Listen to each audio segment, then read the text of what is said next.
Thank you, Father George. Welcome to 2025 version of Princeton All Saints Forum on Faith and Life.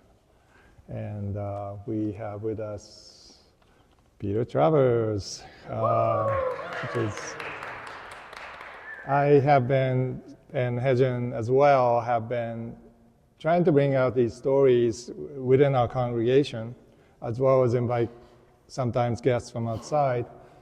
And it's just, last week we were at the battlefield, freezing cold, by the way, but that was appropriate because on that day, in January 3rd, 1777, I believe, was the moment, the pivotal moment in American history.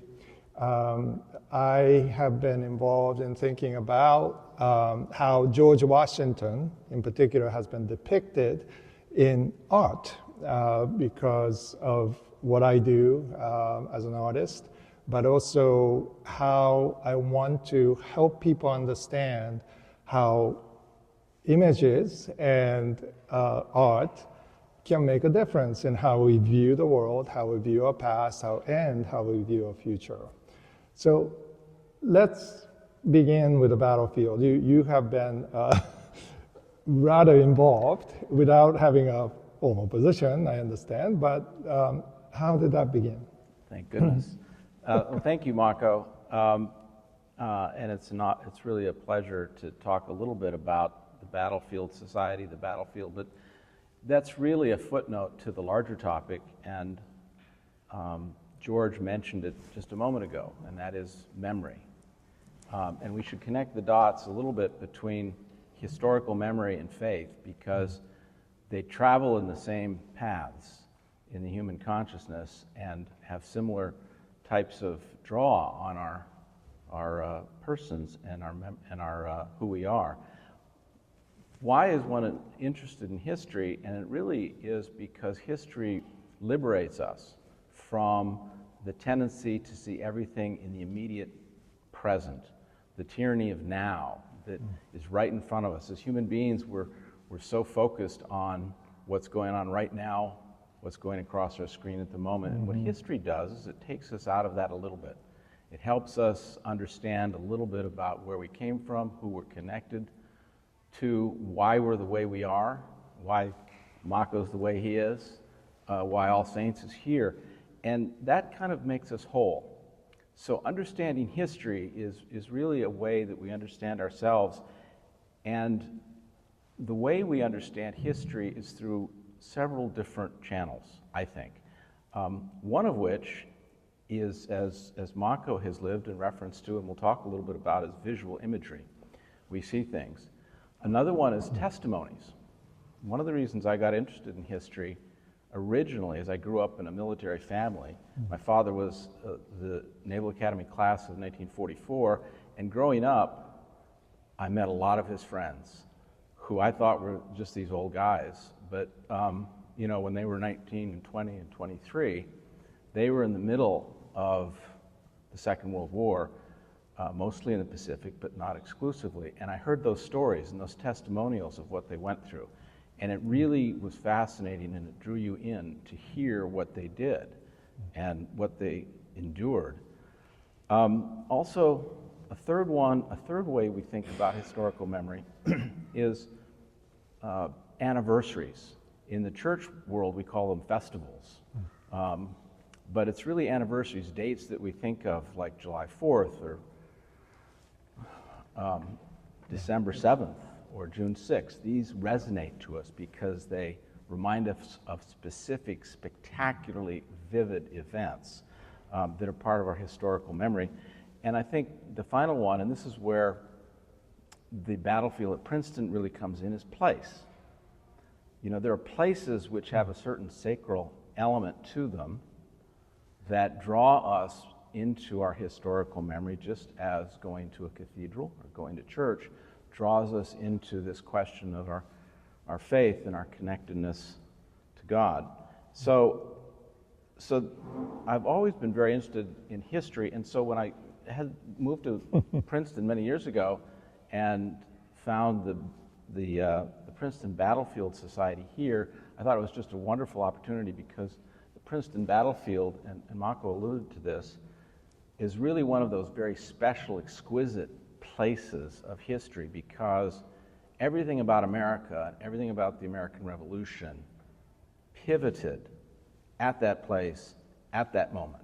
Before the Battle of Princeton, there was an insurrection, a bunch of angry farmers, sort of disorganized, all these different states which weren't really unified in any meaningful way, and they're facing the world superpower. There was just nothing significant there about what we were doing. After the Battle of Princeton, there was an American nation.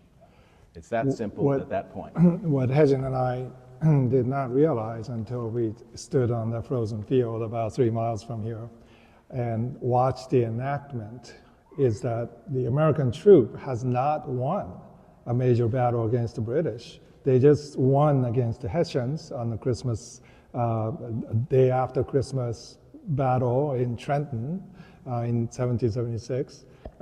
And you have an image of Emanuel Lutzer painting here, Washington crossing the Delaware, which happened just on the prior evening, supposedly, but as I will maybe tease this out as we go along, these images capture something more than just taking a photograph of that moment. Yeah, I think that's a good place to start, the Lutzy painting too, because what happened at the Battle of Trenton really was the first time the Americans had any significant success.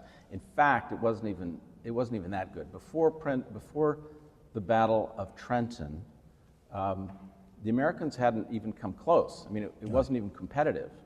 The British just showed up and the Americans left the field. It wasn't a close call. And what happened at Trenton, because of sort of the genius and the courage of crossing the river and surprising the Hessians, things changed. I would argue it didn't change at Trenton. It changed 3 days later at 6 days later at Princeton. And not to go into too much detail, but there were 3 battles. Trenton was the first, Princeton was the third. They happened over 10 days. The second was also down in Trenton, but it's sort of all one series of events. But Lutzy's painting, and we should get into that visual imagery because it's so important about the crossing, that was the beginning. And before we just jump into that, I'll mention one other thing. My friend Rick Brookhiser, who wrote a book about John Trumbull and his paintings, which we'll talk about in a minute, often says that Trenton, and he's channeling Winston Churchill a little bit here, it wasn't the beginning of the end of the war, but it was the end of the beginning of the war. Everything changed over those 10 days.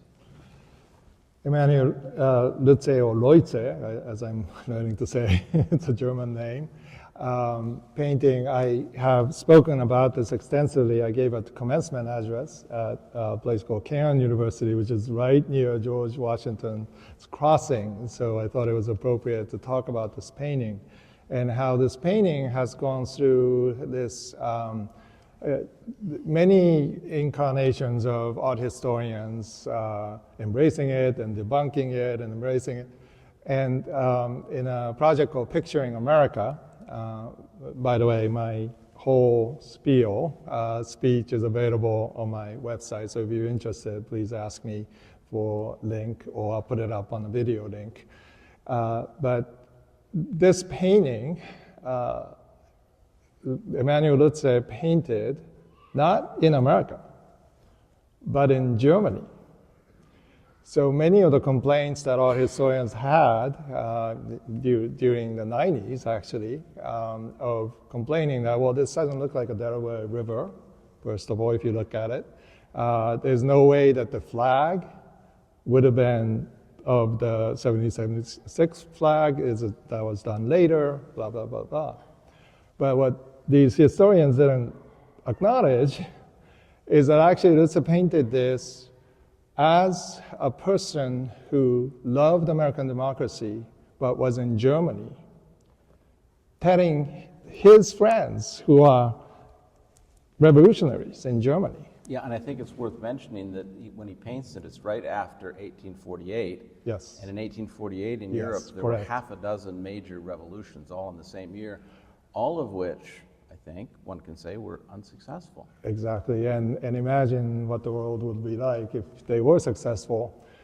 Lutze was trying to bring American spirit into his life and his friends' lives, and painted this gigantic painting to do so. And it was in Germany for a while, and then it got burned once in a fire. But fortunately, because of the first incident, Lutze painted the second one. Did copies. This is a copy, so to speak, but I know as a visual artist what he did in the second one that he didn't do in the first, which is also fascinating to get into. We're not going to get into that today because we want to get to the battlefield. But just to say that picturing America really matters, because that's how we come to know history. And art has always a way of transliterating or placing certain context. For instance, this is not the Delaware. The river is the Rhine.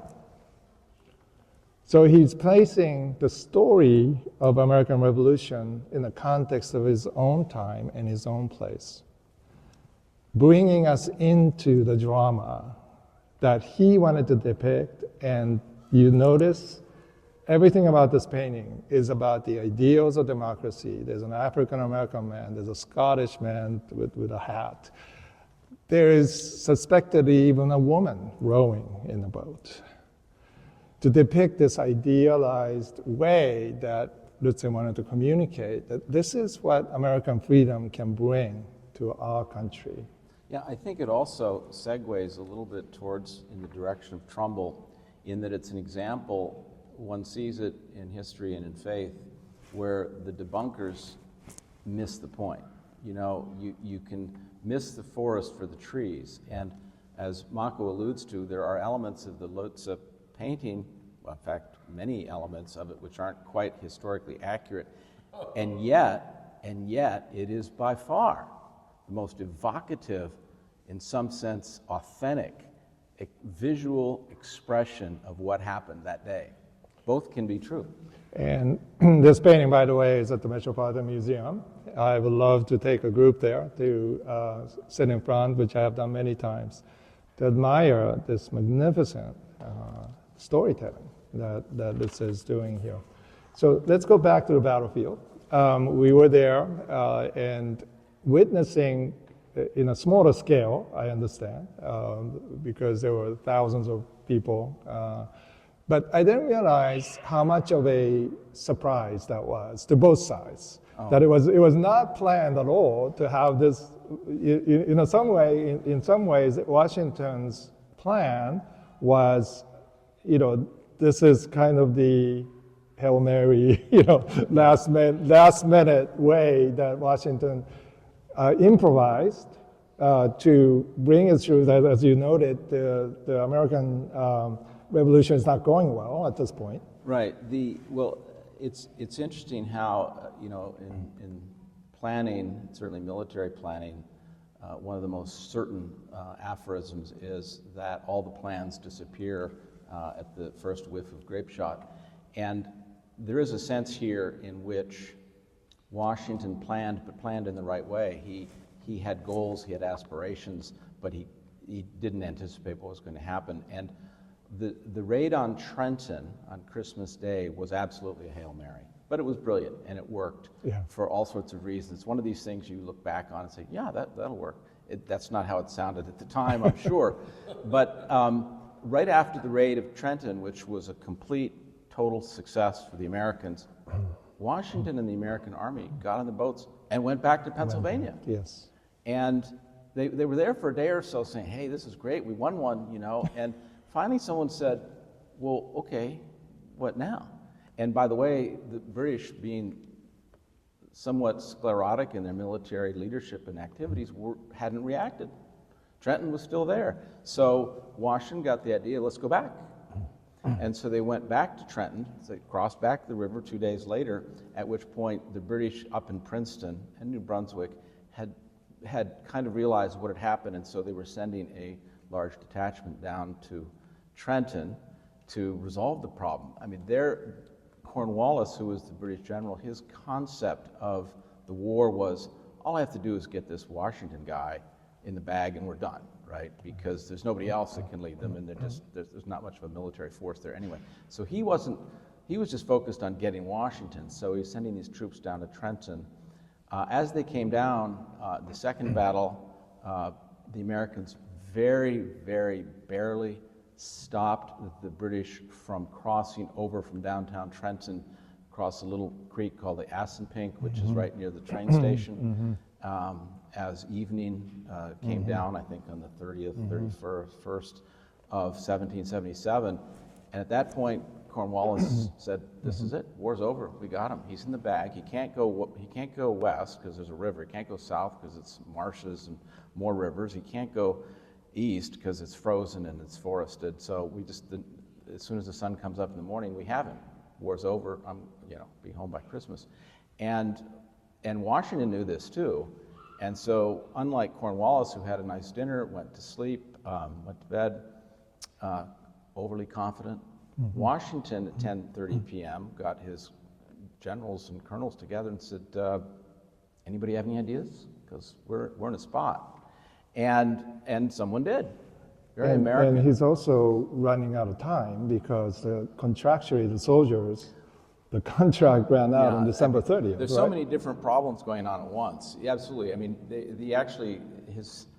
the steadiness of his troops was not something that was certain. Their commitments were very conjectural. But anyway, in the middle of the night, they set some fires to let the British think they're still there, and they wandered through the forest, through Quaker Bridge and up to Princeton. And as Mako said, very surprisingly, as they show up at dawn in Princeton, the last unit coming out of Princeton heading to Trenton to crush Washington down there, looks behind his shoulder and sees the Americans wandering up the road into Princeton, and rather surprisingly. And I will say, we'll get into the paintings now, and certainly the one at Princeton, but it was one of those moments, and it's really important, and it does touch on the imagery here, so I want to talk for a second about George Washington.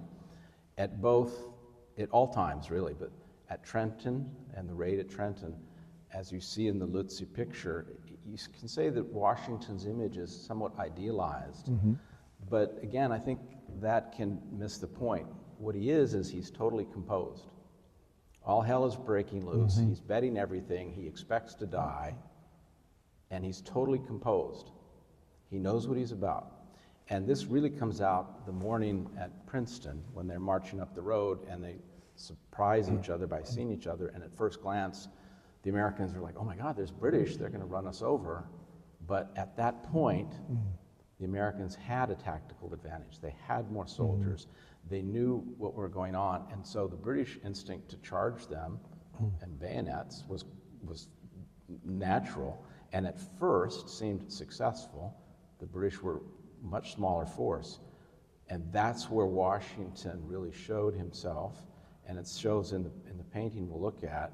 All he had to do was keep his composure, and so he rode out between the lines as they're shooting at each other, turned his back to the British who were shooting on the horseback, and dressed his lines, sort of lined up his units, like everyone get lined up and organized here in the middle of battle, and a lot of gunshots. And it was that moment, that composure, keeping his head, that changed everything. And then as soon as they did that, it was like, oh yeah, Americans are going to win this. So one of the things that restorers of this painting, Lutzer painting, Washington Crossing painting, have discovered, they discovered a North Star. I think you can see it on top left-hand corner, which actually is mimicked here in my painting. Because that reality of Washington, what is Washington looking at in this painting? Speaking of composure, he's looking at the horizon, which was in the first painting, but he added the North Star for the second one. He's looking at simultaneously both what is ahead the confrontation, the battle ahead, but also the ideals that he's aspiring to. And so this painting really tells that character story. Yes, I think that's exactly right. And if you'll allow me, Mako, I think that's the perfect segue to Trumbull, because these aren't just paintings. I mean, there's no photography, there's no video, there's no way of seeing this stuff except by paintings. And this was exactly what Trumbull had in mind 40 years before Lutzer did the painting. And I want to just read a short passage. 40 years after. Lutzer painted 40 years after Trumbull painted. Trumbull. Trumbull is an interesting figure. He actually was briefly on Washington's staff as a soldier and was present at various parts of the American Revolution, but also was not present at various parts. We can't get into that at the moment. But at one point when Jefferson is in Paris, trying to drum up support during the war, Trumbull's there, and they know each other, and Jefferson asked Trumbull to be his executive secretary. And Trumbull, and this is, even then, he knows this is one of the great opportunities of a career, right, to work for Jefferson, who was a very big deal. And Trumbull says, no, I have something in mind that I want to do. And this is what he wrote, and what he had in mind was telling the story of the American Revolution. And the idea of independence, chiefly, it wasn't even about throwing off oppression. The American Revolution was about self-rule, the dignity of governing ourselves without the benefit of a despot or a king. That was what it was about.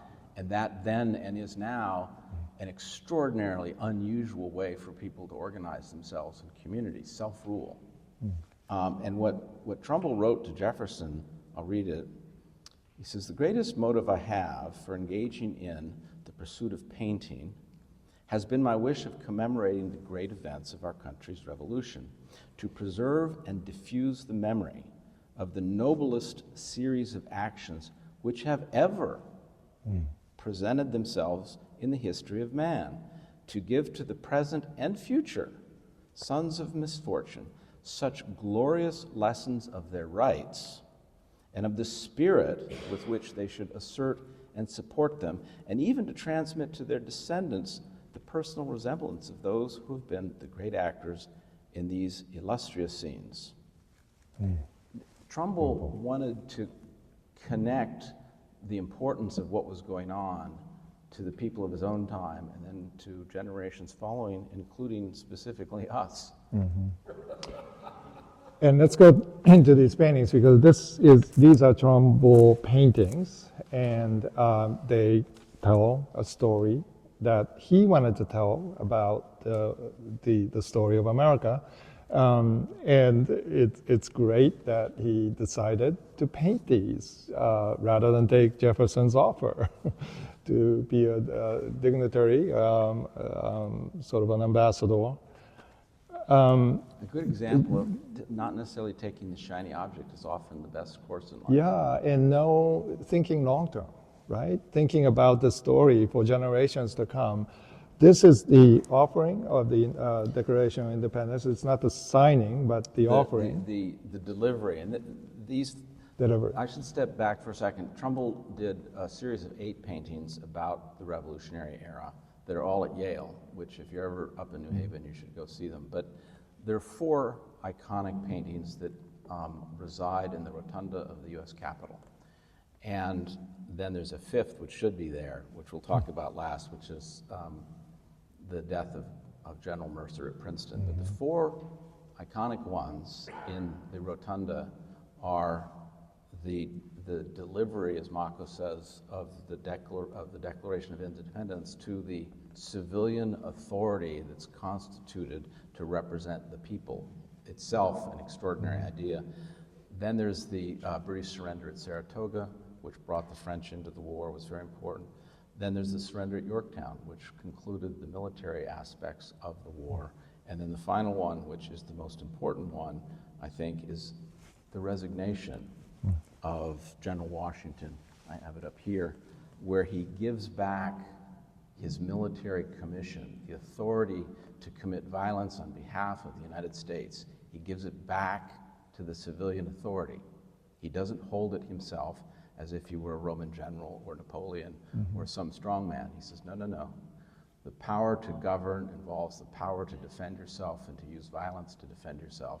This sits properly in the hands of the civilian representatives of the people, not some military strongman. So the first one, the delivering the draft of the Declaration to the presiding officer, who was John Hancock at the convention, is crucial because this is the theory, right? Nothing has really happened yet. There's some interesting things about the painting, but nothing's happened yet except a bunch of people declared something like, okay, fine, let's see what the British Army thinks about that. They don't think much about it. And so it's theory. When we get to the end, to this one, we have practice. We have the reality. As I was mentioning to Mako, I do think the connections and the analogies of historical memory and faith are present everywhere, but the delivery of the Declaration would be like making an expression of faith. The resignation of Washington is like living it out. And in this, these are Yale and Trumbull also. Well, the four big ones are in the U.S. Capitol. U.S. Capitol. And yes. Also the smaller versions of them are at Yale, 8 of them, but the four big ones are in the U.S. Capitol. So when democracy is tested and contested, these paintings sit behind us as we wrestle with all the decisions that made in the Capitol. Well, and I would say we're not up to the Constitution, so this is an out-of-bounds comment, but I'll make it. The people who were in that room at the Declaration, and more importantly, the Constitution, knew above all things that human beings were deeply flawed, and that we're fools, and we're morons, and we don't see our own interests, and we don't treat ourselves and others well. That's human nature. That's who we are. They knew that. So the question was, given that, how do you organize yourselves? It wasn't like if men, and Madison writes this in the Federalist Papers, he says, look, if men were angels, we wouldn't need constitutional government. Men are not angels. And so it's worth bearing in mind that these pictures represent a concept of self-government that presumes that human beings are deeply flawed. This particular painting at the Declaration is interesting because if you look at the five members, the 5 members who are delivering it to Hancock, it's John Adams on the left, and then very prominently Thomas Jefferson, fourth from the left. They are here, and in classical imagery, and Mako may know more about this, certainly in Roman sculpture, there's a concept of the ad locutio, which is a gesture of your hand, typically of a general addressing his troops, like let's go and kill the bad guys, or the other guys, whether they're bad or not. Here we have an ad locutio gesture by Jefferson, which isn't about that. It's like, this is what we believe, this is who we are, this is how we want to govern ourselves. We're free men, and that's how it's going to be, and that's why this is so different. So let's talk about Mercer as we go into what it means to put your life online. Here's if you can actually go to the last image, we'll talk about a painter directly involved in founding of this nation. This painting at Princeton Museum is depicted by an artist named Peel. Yes, that's good. And also there's a Trumbull painting here on the right side depicting that battle scene where Mercer is killed by bayonets. By the way, the Continental Army, the American Army didn't have a rifle that can attach a bayonet, so British had the advantage there. And also American rifles were pretty retro for military advancement of technology at the time, so they couldn't load their rifles as fast as the British. So severe disadvantages, and yet what happened at that moment, which was enacted in the battlefield enactments, is quite dramatic. For us watching it, you sensed this reality of the chaos and the advancement, the declaration that was made by the American side upon the British, and British comes back. And all of a sudden, right, there's this chaos of American troops being pushed back by these forces, very well-trained soldiers, professional soldiers against farmers. And by the way, people who were regular people, and also artists. Peel, who painted this famous painting, which hangs in Princeton Museum, was there as part of the Philadelphia regiment that was staying back because I think they came a little late to the party. Because, as you mentioned earlier, Washington and the Americans were not expecting to meet the British in Princeton. They were just marching in a long line. They were not together. And one of the action which Washington takes, which is so central, is in fact to gather up the troops in a place where they then can become effective, a classic tactical maneuver of an officer in the middle of a battlefield. But I would just, I would say a couple things also about the Trumbull, there, right? The Trumbull painting, yeah. The Trumbull painting of the death of Mercer, I think, and you might comment on this too, many people think it's Trumbull's best painting for a variety of reasons. All hell is breaking loose in this painting, and it's worth really looking at it in some detail. On one, there are dead people everywhere, there's dead animals everywhere. What you see is several things. First of all, you see the British, when they first saw the Americans, they naturally fixed bayonets and charged them because they always win and the Americans always run, so that'll be that. And they do that, and the Americans do run. And in fact, one who doesn't is General Mercer, and he stands there, and they bayonet him to death. Yeah. He's injured, he's wounded, and they just sit and bayonet him. On the left side of the painting, there's an American artillery man who's being bayoneted, and he's dying.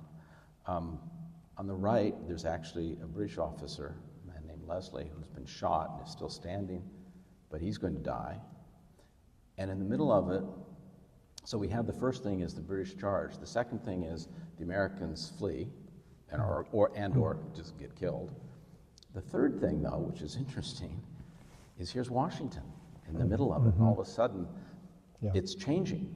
Just his presence in the middle of it, everything's changing. And this is an example of where the painting, though not a photograph, is in fact the authentic representation of what happened, because it's this moment depicted in this painting by Trumbull that is that pivot point in history, where the Americans shift from being a helpless band of non-competent soldiers to all of a sudden they line up, they have leadership, they have someone in the middle who knows what he's about, and they turn the tide. And the tide is turned there, and everything's changed after that moment. And Washington on his horse in the middle of this is a depiction of a moment in history that's really a hinge. You notice Mercer's horse that has also been pierced and wounded is white. If you know anything about the history of that day, that was George Washington's horse. That was white. He rode on a white horse. George Washington rode on a white horse to showcase, this dramatic entry. And also, he loved horses, and apparently he had three horses that are his favorites. And he rode on one of them. Trumbull chose to put that horse as the one wounded, showing George Washington's psychological state at that moment. He lost his best lieutenant. Mercer actually was a pharmacist, doctor, who cared for his mother, George Washington's mother. So very close friends. They were, Mercer was never trained in military operations. Yeah, I would say one quick thing about Mercer and Captain Leslie, the British officer on the right who's dying, and right behind Washington is Dr. Benjamin Rush, who was a physician from Philadelphia. Rush, Leslie, and Mercer all grew up in Edinburgh, in Scotland. Leslie and Rush and Mercer knew each other. I think Rush also knew Leslie in Scotland. And as Mako says, Mercer was not a military man. I forget what he was, doctor maybe, I'm not sure. Yeah, doctor. Anyway, but as a pharmacist. young man, those of you who know British and Scottish history, the last great conflict of the Scottish against the English was at a place called Culloden in northern Scotland, when Bonnie Prince Charlie in 1846 tried to reclaim Scottish independence. And not to comment on the larger topics there, but the Scots were completely crushed. And Mercer was there, and it was because of that loss that he emigrated to the United States. And so Rush, Leslie, and Mercer had some history, and it came together. And it goes back to Leutz's painting with a Scottish, oarsman. Yeah. That's probably a reference to the band of brothers who stood in line, and therefore the British advancement stopped for a moment because they had to deal with Mercer, standing somewhat to gave them. He gave Gave up his life so that basically Washington could regroup. Yeah, And then, because in that context, 2 to 3 to 5 minutes is everything. yeah, and this happened quite fast. This takes place in a matter of 2 hours. That changed history. So what does Washington decide to do at that point? His troops are being pushed back. He goes out between the lines. He lines up. He basically tells his soldiers he lines them up in battle order in the face of this firing. And apparently he runs toward the front, which is very To the dangerous. front and turns his back, as I mentioned, to the British Army on his horse and faces his troops and sort of says, you over there, over here, and lines them up so that they can, in fact, be effective. Having done that, it becomes apparent really to everybody very quickly that the Americans have the advantage. And so they sweep the British from the field and go on to do other things. I wanted to say one last thing, if you'll indulge me, on Princeton and the role of place. We talk about place in historical memory, in faith, why certain spaces are sacral. In the Civil War, there's an American general named Joshua Chamberlain who became famous at Little Round Top in Gettysburg, and he wrote about that later on, and he talked about the power of place.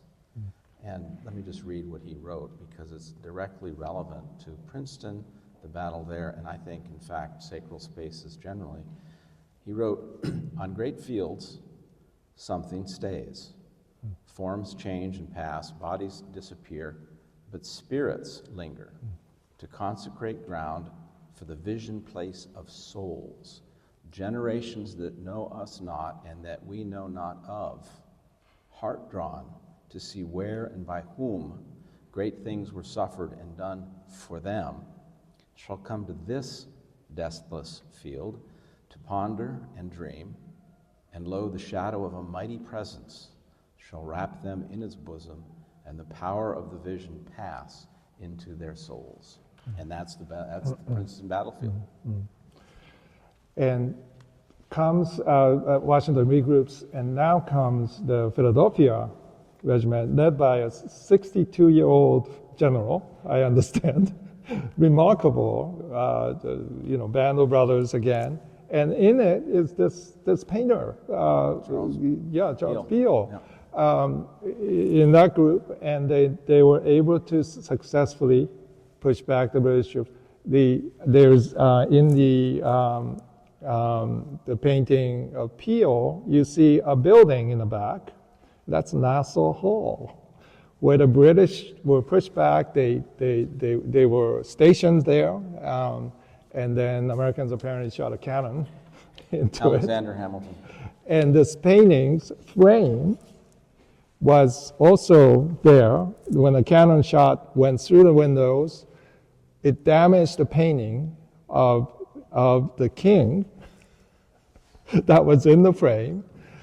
And so Peel painted a painting to replace, instead of a And king, we have subsequently George they Washington. put Peel's painting of Washington in that same So frame. that's the history. If you go when the museum reopens, we can have a Peel trip there. There you go, British. Don't try it again. But so everything here, these stories. Thank you, Peter, for guiding us through that. There's so much more amazing stories behind these paintings. But I hope you get a sense that picturing America really matters. Art matters in retelling of not only historical stories, but really framing how we view the world and how we are made aware of what is happening with what we see, what we hear. And so I'm just grateful for this conversation. The more you learn about these things, the more they just amaze you. Yeah. Washington, as a young child growing up and sort of vaguely learning history, you learn about Washington and Lincoln. He was homeschooled. He didn't go to school. Yeah. The more you learn about Washington, it just astonishes you at every level. And I'll just say one little anecdote that was prompted by Alan's point. As a 17-year-old, he wasn't educated, but he got a commission to go into the wilderness and survey a bunch of wild lands for someone. But in the course of that, he ended up getting involved in the French effort through what is now Pittsburgh, was Fort Duquesne at the time, to try to have the French control the entire Ohio Valley of North America.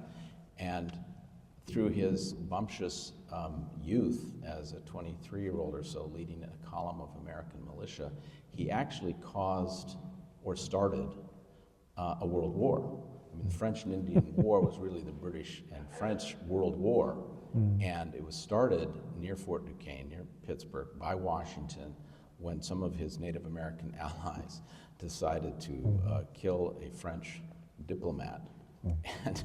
And so 20 years, 15 years before the American Revolution, George Washington was reviled in the London papers for being this, bad American kid who knows nothing, bumptious, who starts this war and kills diplomats. And so he survived that, but he had a lot of rocky moments. And by the time you get to the American Revolution, he's been around the block, he's learned a lot, and he's been very, steady in his aspirations of what he wants to be, which is American self-rule.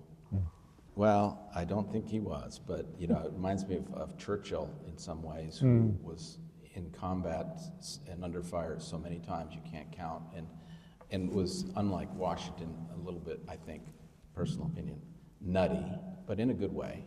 And Churchill said very young, he wrote a letter to his mother when he was under fire in the Spanish-American War, and he said, "There's nothing so sweet as the sound of bullets whizzing by your head." So Churchill was nuts in that sense, of course, like Teddy Roosevelt was nuts, but Washington was not like that. Washington, he flat out, and he wrote it and he said it, "I'm willing to die for this. I don't care. We're doing it." And one of the scenes that you see at the enactment is about Washington coming into the fire zone in the front of the troops to reorganize the troops. And in one of these paintings, I forget which one, I think it is this one by Trumbull, there's a sense of everybody else doesn't want Washington to do this in the American side. There's a soldier who was at the battle who famously wrote a little bit about it, and what he wrote, and I can only paraphrase it without reading it exactly, but he said, "So we were organizing our lines, and we were firing at the British, and the British were firing at us. But of course there was a gap because it took a while to reload a musket.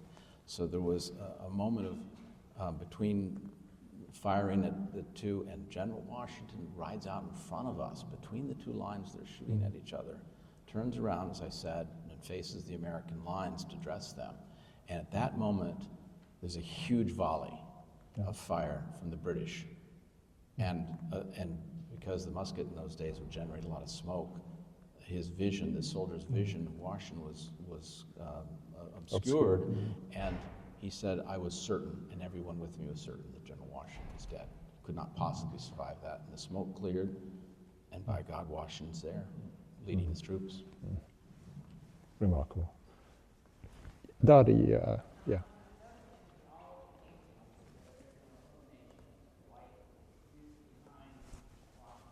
Mm-hmm. Yeah. Yeah, so the illuminations as light of provenance, perhaps? Yeah, you know, and Trumbull writes a little bit about this. He had to have light to highlight some of the figures, and in many of his other paintings, it's dusk or nighttime, so he could create various sources of light in darkness. At the Battle of Princeton, though, it's dawn. It's a bright morning, so he sort of had a difficulty. And what he does here is he creates this white smoke, presumably from the muskets, to allow a backdrop for Washington to be highlighted. John?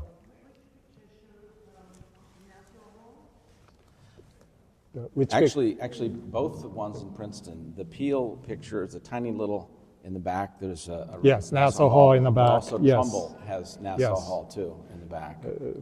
Princeton plays a big role in staging all this. I think Nassau Hall was, I can't get it exactly right, it was one of the largest buildings in North America at the time. Yeah. Okay, final question, Peter. So we usually ask our participants, how could we pray for you, which I want to ask you, but also I'm curious, how do you pray for this nation moving forward? Well, first of all, I invite you all to pray for me, Yes. because I need it, but also for one another at All Saints, because this is a precious and wonderful institution. It's worthy of all our efforts. And Mako, you've been so strenuous in your efforts on behalf of All Saints, and I thank you for that. You know, I think the American Revolution is unique in world history. I do believe that. I think what happened in Philadelphia and then the Constitution was the first major thrust towards human freedom and dignity in the history of the world. And I think what we can do, first of all, as citizens, is to learn about that, understand it, defend it, and promote it, and celebrate it. But it's always good, and we do this in our prayer service, is to not just pray for the world, but also pray for the United States of America, that it may live up to its ideals. In the same vein, you know, we pray for the church and we pray for priests that they may live up to their vows and their ideals, because they're also human beings. And so with the United States, we're just a bunch of human beings and flawed, but the ideals to which we attach ourselves are profound, and we should pray for our ability to pursue and adhere to those. Band of brothers and sisters, by the way, because in Luther painting, I do believe that woman is rowing. Peter, thank you for being one of our dear brother that has led the way and helped me at least to see the star when things were dark. And for all of us today at All Saints and all those who are watching, we thank you for helping us to see the light as well. Thank you very much.